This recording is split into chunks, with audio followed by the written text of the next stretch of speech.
Okay, let's hit the next one, which is like custom pricing per item. Is that kind of what we're looking for this one?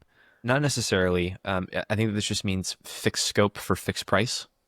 Okay. Um, and the price can vary because the little bit of like peeking behind the curtain, the the best agencies that are the most lucrative are the ones that have divergent pricing for a convergent product or service that they do. For example, if I was just to sell brand identity services where I went through the same process regardless of the client, but then I was able to change the price of that service based on the client and the amount of risk they were taking on and the level of complexity of their product, that would be the most lucrative model for an agency.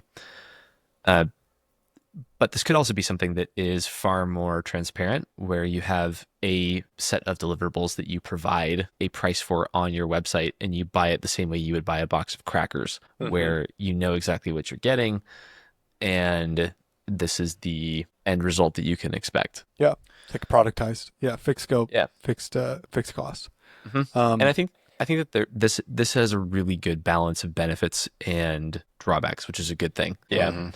There is a benefit on here that I think is interesting, which is easier to get budget approval. That's one that the AI Yeah. listed, which I I would push back on that. I think that it doesn't always make it the case because, like any other kind of product, like shoes, for example, you might have a budget for shoes. There's a lot of different variety when it comes to shoes, and it ends up becoming an emotional decision. And the same thing happens when you're buying creative services because it might be easier to get a like you might have a set budget for it. As far as whether that is going to suffice your needs is a different story, because Mhm. even within the example that I gave of brand identity design, there are people who charge in the tens of thousands of dollars for that. And then there are people that charge $3,000. And Mhm. gauging which one is going to be a good fit for you becomes really hard. Uh, so I guess that's a good segue into some of the drawbacks, which is that gauging fit is really hard with these initial scoped out projects, especially if you've never worked together. Because I think that scoping in general is a very arduous task because the agency wants to make sure that they're not biting off more than they can chew.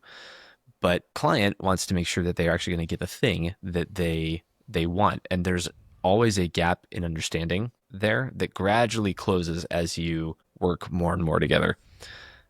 But that leads to things like change orders or alterations in scope, and then you essentially sucked into a similar cycle of we thought we were going to pay this much, but when we actually discovered what the real problem was, we added on 2x what we were planning to spend initially because it was so complex.